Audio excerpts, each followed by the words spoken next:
Hey guys, Shale Surfer here. I thought I'd make a short little video on the ways you can use Diana's toolkit Embrace and the her night. abilities to your advantage in lowering the amount of time it takes to kill an opponent and kind of making it more efficient to play her, because from what I've seen, just starting off the bat, Follow no her Q false to R light. combo, a lot of people wait to land their Q before they can go on a squishy target like this.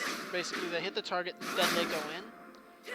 Well, the moment you hit them, they're gonna know that you're gonna want to go in. Like that's kind of the main point. I will be heard. So if you kind of take away their chance to react, say by going like this, ulting and hitting it, it still refreshes the cooldown, still gives you the ability to The jump on your moon target, also and rises. still allows you to use your ultimate again.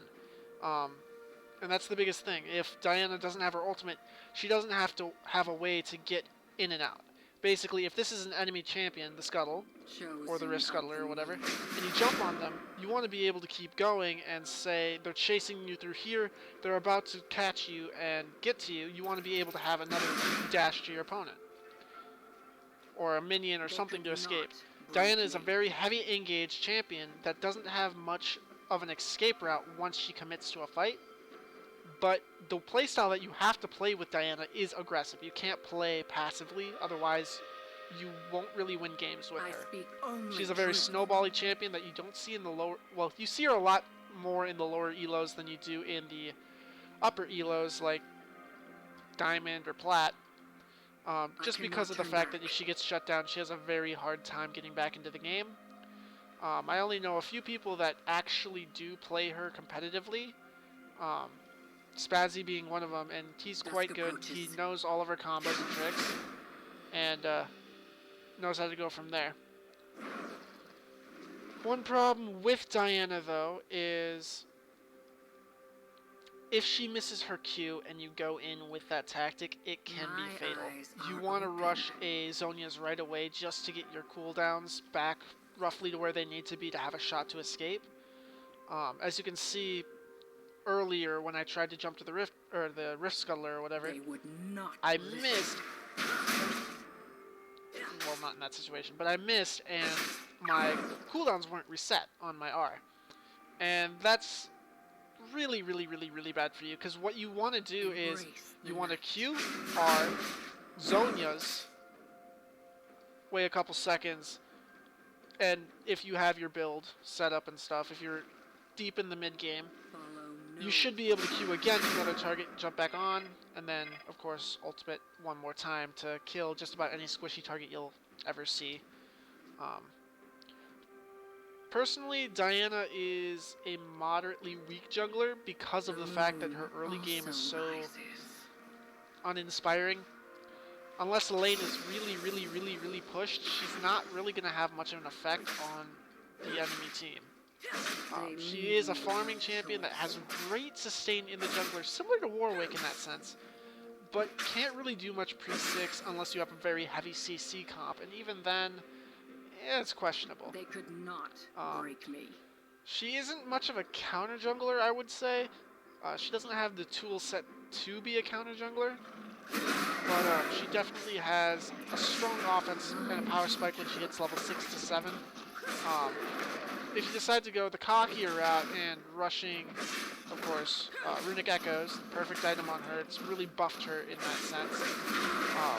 My suggestion is go straight into zonies. Don't go for death cap unless you're super far ahead, because I know, yeah, you get death cap, you're going to be able to one-shot just about any squishy, any assassin jungler or mid laner No with not too more much of a problem. lies. But of course, you got to worry about those tanks. Tanks will destroy you, and they will shut you down, similar to how a tank would shut Quinn down in the early game. Champions like that. They're bullies early game if they're up against They squishy leave targets. me no choice. And if you decide to take her top lane, um, I know a lot of people have been trying that recently. Chosen It's of not the exactly the meek. smartest choice, but she is a good and fair counter to Jax at the moment, if you play her correctly, because all of her abilities go straight through his Counter-Strike, which is My a pain in the eyes ass to are deal with, you know? open. Her mechanics are similar to that of Jax's, in the sense that her passive works kind of like Jax's ultimate passive, dealing damage every third I hit. cannot turn back.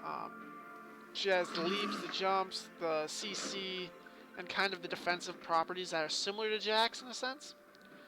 But she lacks the tankiness until late game, where you can either throw on a Rylai's for extra health, or just schmuck it up with a Guardian Angel.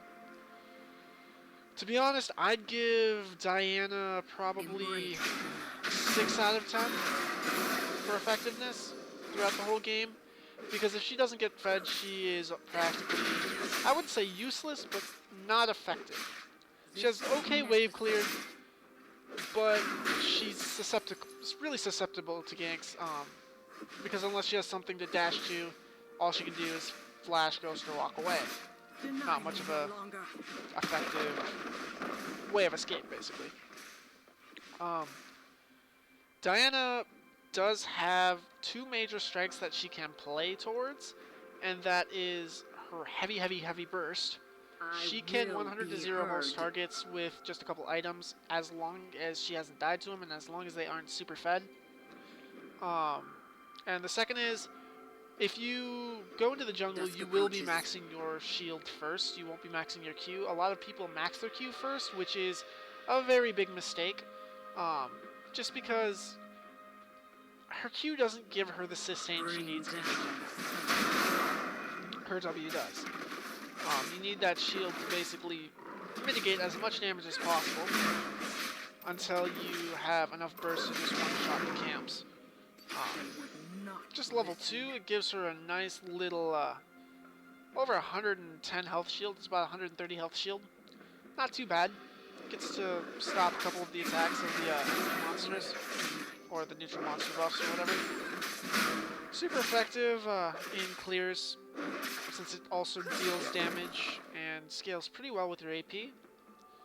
A few cool tricks for champions that are charging at you. Say Hecarim.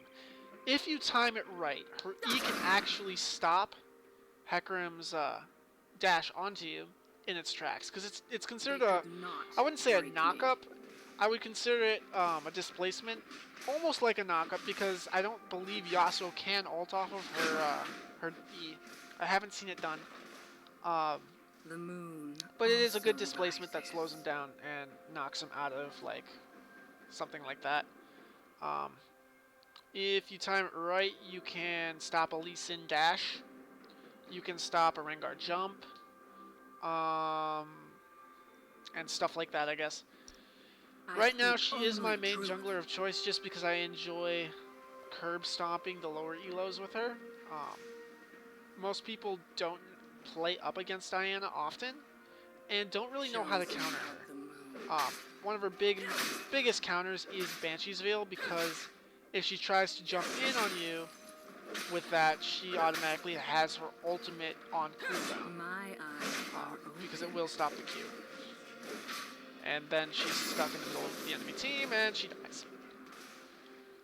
But basically that's all I can come up with on Diana at the moment. She is a very powerful snowballing champion, similar to Akali, Master Yi, Tryndamere, the works. She has okay pushing power, and she has pretty good assassinations. Like I said, I'd rate her 6 out of 10. And yeah, that's Diana for you. If you liked the video, leave a comment, subscribe, hit the like button. Really helps me out. I cannot turn Until next time, I'll see you guys at the Rift.